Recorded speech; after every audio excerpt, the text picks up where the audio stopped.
Welcome to Change Happened, Then What? Where each week in Season 1 of the Friendship Chronicles, I share real-life stories from incredible people I've met over the past 20 plus years. Stories of change, challenge, and what comes next. These are the moments that shaped them, the pivots that led to purpose, and the raw emotions in between. My hope is that these conversations inspire you, offer hope, and in the end, leave you with a smile. So, wherever you are, take a deep breath and let's dive in, because change happens, and that's where the story really begins. I'm your host, Heather Holt, and I'm so happy to have you here today.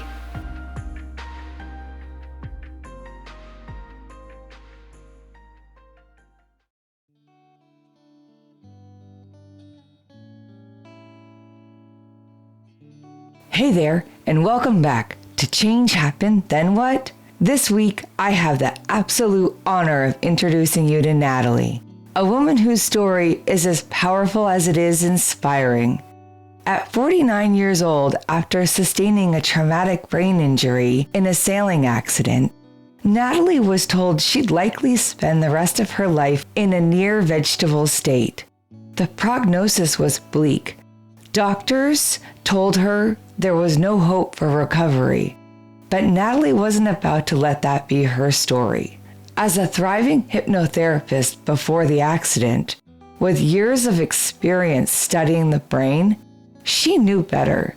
Deep inside, something told her that one or two medical opinions didn't get to define her future. She believed in the power of the mind, and she was about to put that belief to the ultimate test. So grab a cup of tea and settle in. This is a journey of resilience, self-discovery, and a deep determination to return to self. I think my identity is I'm a walking experiment in neuroplasticity. Neuroplasticity is the brain's incredible ability to rewire itself, to form new connections and pathways, especially after injury or trauma. It means that healing is possible, growth is possible, change is possible, even when the experts say otherwise. And Natalie, she's living proof. Now we're going to dive into her story. I was writing a book about how the mind can heal the body and how that interaction works when I got hit in the head by an entire sailboat. I was sailing with my fiance on Lake Champlain in Vermont on a really calm day. We were actually taking a sailing lesson, and a huge storm came up, and gale force winds came. We were in a tiny little boat that was just out of control, and the boat kept flipping over and throwing me like 30 feet, knocking the wind out of me. Every time I got back on the boat would just flip me over again. And the last time I tried to right the boat, I got in the boat and the boat flipped with me in it. So it did a 360 with me in the boat and twisted my brain at about a tenth of a second with really fast, a lot of force. Then the boat hit me in the head, knocked out my front tooth. I didn't realize I had a traumatic brain injury. I thought it was fine. Went to the hospital, got stitches. They sent me home. The next day I was just really disoriented and dizzy and nauseous. And I thought, boy, because I'm so tuned into how the mind affects the body and how the emotions affect the body, I thought this is just trauma and I'm fine. I just have to calm my emotions down, clear the trauma out of my body, and I'll be fine. So I kind of downplayed it for a long time. It just got worse and worse. Eventually, I went back to the doctor who told me I had a concussion and that I just needed to go to bed for a few days and I'd be okay. And I did. I went to bed for 4 months. I couldn't tolerate any light or motion. The light was piercing my eyes so badly because I had a broken optic nerve that nobody knew about, that it was just like stabbing pain to be around any light. So I essentially put an eye mask on, went to lay in a dark room for months and months and months, thinking that getting rid of my stress and relaxing was going to heal me. But what I didn't know is that was the worst thing I could have done, because I understand so much more about neuroplasticity. It could work for us and it can work against us. By not stimulating myself and exposing myself to the things that were hard, I lost my ability to tolerate and handle those things. As Natalie begins to share in her own words how neuroplasticity works, both for and against her, I'm brought back to the time of her accident. Back then, I didn't fully understand traumatic brain injury. I just knew that something had changed. Natalie had always been this vibrant, magnetic force, but after the injury, she disappeared, not just physically, but energetically. I hardly ever saw her, and when I did, it was like she wasn't really there. The sparkle was gone, the connection was dimmed. It was heart-wrenching to witness. What I didn't realize then, but understand now through Natalie's journey, is that the brain is always learning, always adapting. And during those early days, while she was doing everything she thought she would to help her heal, her brain was also reinforcing patterns of survival, some helpful, some harmful. Our brains are constantly changing from the moment we're born to the moment we die. They change according to the input we give it. So when we give the brain particular input, it creates new connections, new neurons. There's an expression that what we fire together wires together. So if you fire a thought, then eventually, if you repeat that thought over and over, you create a physical connection, a wire from one neuron to the next, essentially. It's one way to think about it. That kind of lays down that track in your being. So that's neuroplasticity, and the way it was working against me when I went to bed for all those months and did what my doctor told me to do was that I lost my ability to tolerate any motion and any light. I was extremely dizzy and nauseous. The floor was undulating visually. I saw 2 floors, so it was really hard to know where to put my feet when I was walking, because I would put my foot down and then it would fall through another 2 feet. So there was one floor at my knees and there was another one where the floor was. I couldn't tolerate sounds or motions or light. It would cause my brain to be overstimulated and then shut down. And then I would have seizures, which I didn't know they were seizures because the neurologists weren't very helpful. And it took me years until I had a friend who was a nurse who told me, she watched me and she said, you're having a seizure. And I said, I had no idea. I would, for example, go to the grocery store and there was so much stimulation. You don't think about it, but your brain is filtering all of that information, all the words on every package and all the colors and the fluorescent light. So I started going in there like you. I had a baseball cap, dark glasses. I had a list. I would take kava, which is an herb that I was taught by an herbalist that relaxes your brain. I would put a tincture in my mouth and it relaxes your brain for 20 minutes. And I would go, okay, I've got 20 minutes. Go. At one point, they took my driving license away. The Brain Injury Association decided I wasn't eligible for driving anymore because I couldn't tolerate motion or even being in a car, and I was having more seizures. Being a single mom, that was just hell. I had to walk. Luckily, I had a grocery store half a mile away, 2 benches, and a church that I stopped at, and it took so long. I put everything in a backpack, and it would take all day to get groceries. I just would walk to the grocery store and come back, then be completely exhausted. Every little part of life just gets so hard when your brain's not working. Natalie told me that the neurologists and doctors she was seeing at the time kept giving her the same grim message. With all of the issues happening inside of her brain and the lack of progress in her recovery, if things didn't improve within 6 to 12 months, they'd likely never improve. And in fact, at just 47 years old, she was diagnosed with dementia. But Natalie wasn't satisfied with those answers. She refused to accept that this was the end of her story. Instead, she set out on a mission, not just to heal, but to teach the doctors how to help her brain recover. Because deep down, she believed something they didn't, that her brain could change, and she was determined to prove it. And they told me I would never get better, and I just knew. I was like, my body knows how to heal, and just because you guys don't know how to push the right buttons yet doesn't mean it's not possible. I know this is possible, and I'm going to figure it out, and I'm going to then teach you guys how this works. That's kind of what I decided. I wasn't going to spend the rest of my life in a dark room. It started me on this long journey, and I probably saw 100 doctors and alternative healers, and it wasn't until I got to what I call Dr. 35, which I can't even believe my persistence. I mean, can you even imagine going to 35 doctors?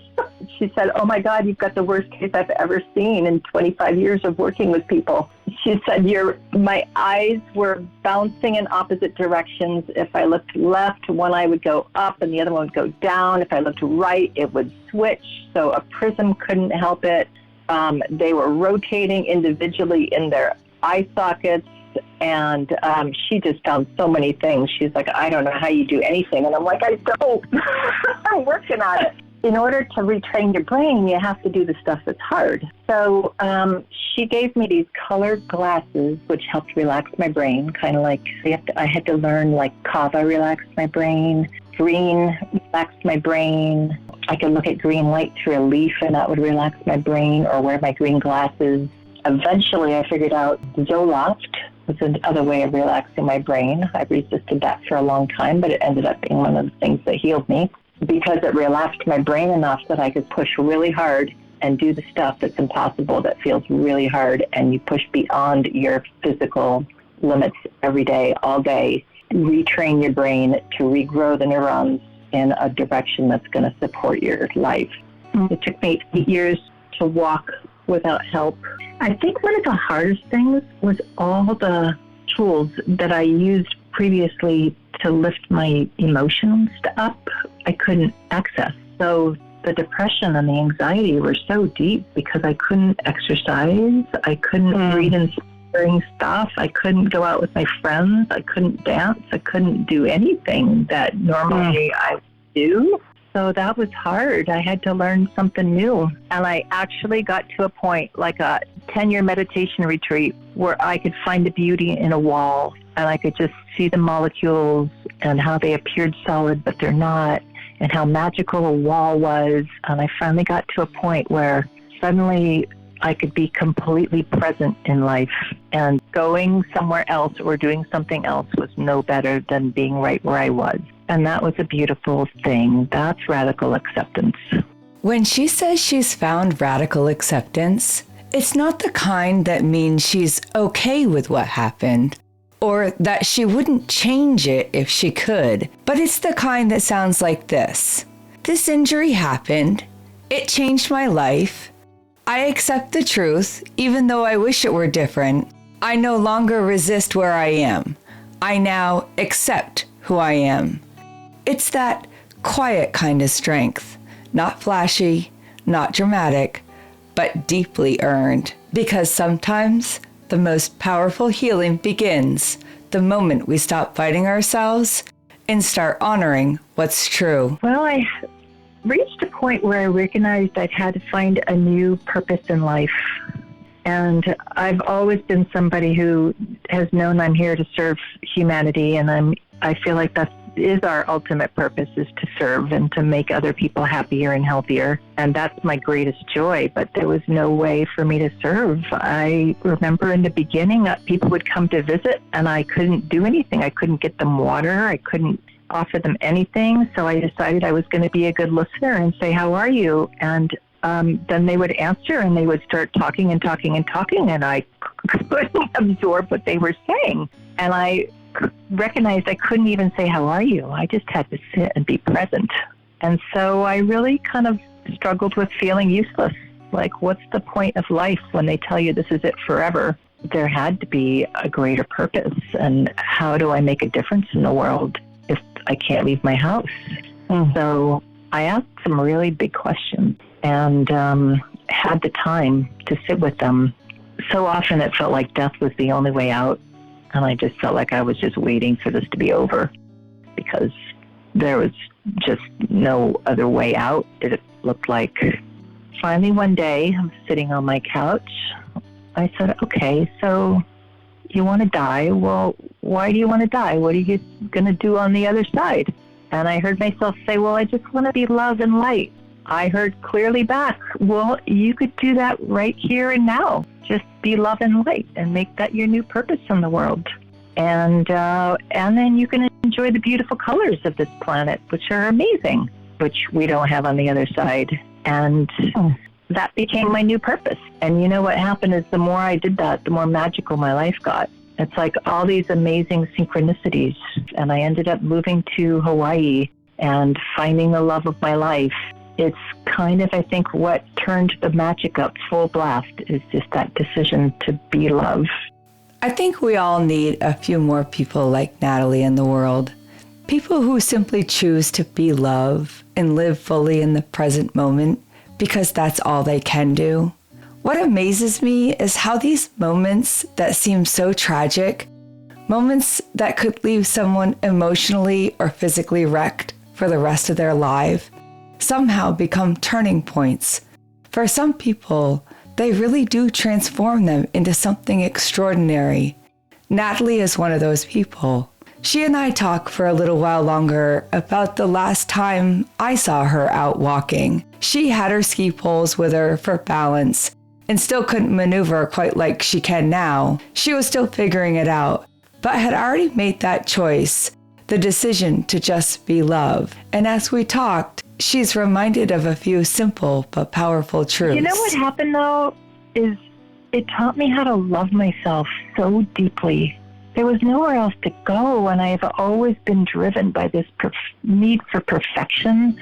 Like my mother is French and perfect, and there was a certain way to do things, and it had to be that way, and I've always just had such a perfectionist streak. And now I had this excuse like, oh my God, I can't be perfect even if I try. So I'm not, there's no point in trying. How do I love myself when I cook dinner and I put salmon in the oven with the plastic wrap still on it, and I put 2 pair of underwear on top of each other on in the morning? I feel like everything I did, I would screw up. That's radical self-love.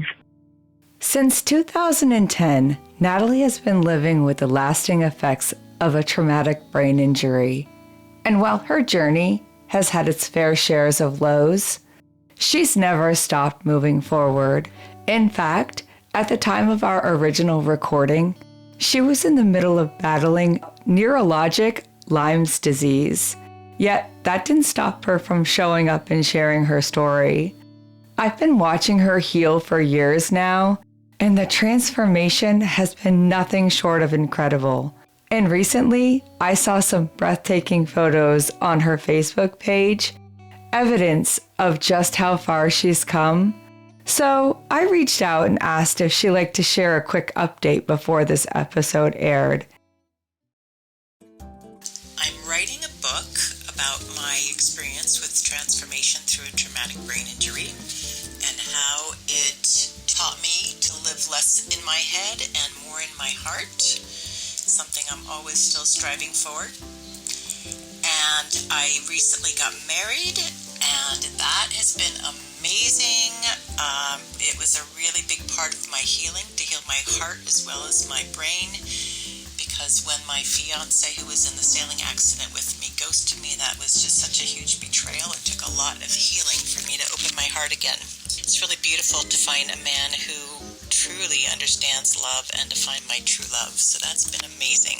And we love to travel, which actually is one of the prescriptions from one of my doctors that I work with, who has encouraged me to travel because it really forces new neuro connections and neuro pathways. It's really true when we're traveling, we have to get out of our usual ruts. So we don't get to eat the same foods, we don't get to speak the same language, we don't get to travel the same direction every day, or maybe even on the same side of the street. And it forces us to think on our feet and learn new things, look at things and move your eyes. It's been great brain retraining, and it's way more fun than the physical therapy I had been doing. And I love it that I get to call it my medical prescription. And we've gone to France to visit my family. I have discovered a really deep soul connection with France. I have a lot of family there. My mom's from there. I don't even know how to describe the depth of love and soul connection I have have for that place. I translated my great-grandparents' book of love letters from World War I from French into English, so that was even more connecting with my family and my heritage there. I have been completely fascinated with the story of Mary Magdalene, so I'm going to actually be leading tours next summer with 2 other women, and we're going to be leading tours of the Mary Magdalene sites in the south of France, perhaps even other sacred sites in France as well. It's no surprise that after everything Natalie has endured, this is where she finds herself today. The south of France isn't just known for its breathtaking beauty. It's revered as a place that carries the spiritual imprint of Mary Magdalene, a woman who walked through deep pain, who transformed shame into strength, and who chose to live a life rooted in service, truth, and unconditional love. In many ways, Natalie's journey mirrors that same path. And standing there now, surrounded by light, history, and healing, it feels divinely aligned. So as we wrap up our conversation, I ask her what makes her smile every day. She paused and then offered something deeper. It wasn't about what makes her smile. It was about how she chooses to wake up each day and create her smile. And honestly, that made perfect sense coming from her. After everything she's walked through, all the healing work, all the setbacks and the breakthroughs, Natalie doesn't just wait for joy to arrive. She makes it. She claims it. She creates it every single day. I lay in bed and I say hello to 3 things. I say hello to my spirit. Hi, spirit. How are you today? I love you. I say hi to my body. Hi, body. What is it you want to do today? What do you need today? And I'll get messages. I need some exercise. I need stretching. I need more water. And I give love to my body. And then I say hello to God and spirit. That's how I like to start my day. And that makes me happy. And when I asked Natalie what piece of advice she'd like to leave you with, she didn't hesitate. It's pretty simple, really. I think to know that the challenges we face in our lives truly do make us stronger, wiser, deeper, that I believe our souls are here to evolve and that we are eternal and that we don't evolve when we're not being challenged. We can find gratitude sometimes if we're really, really good at it for the challenges that are helping our spiritual evolution. Never give up. It doesn't mean you have to push every minute of every day. Know that there's a possibility, and just because you haven't found it yet doesn't mean it doesn't exist. Never give up. Find gratitude even in the challenges. That's Natalie's advice, and I couldn't agree more. I've always believed that no matter what I'm going through, there's someone else out there facing something even harder. And from that place of perspective, I can find my way back to gratitude even in the midst of struggle. I hope today's story offered you insight, connection, or maybe just a quiet moment of reflection. You'll find links in the show notes for all of the resources about today's episode, including a link to Natalie's YouTube channel. If you found value in this episode, please consider sharing with a friend, following the podcast, or leaving a 5-star review. It helps more than you know, and I'm so grateful for your support. There's always a reason to always choose joy. There's something deeper that the world can't destroy. Smile when you think you can't. Smile, get up and dance. Smile, there's a bigger plan. The storm only lasts for a while, so smile. Our theme music is Smile by Sidewalk Prophets from their album Things That Got Us Here. You can find more from them at sidewalkprophets.com. Want to dive deeper into today's conversation? Visit changehappenedpodcast.com for guest info, bonus content, and more. Have your own Then What moment you'd like to share? I'd love to hear it.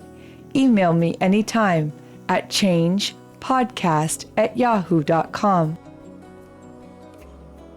Change Happened, Then What is written, edited, and produced by me, Heather Holt, at Holt Hill Studios, with the enthusiastic support of my two sidekicks, Waylon and Dalton. Until next time, take care of your heart and keep smiling.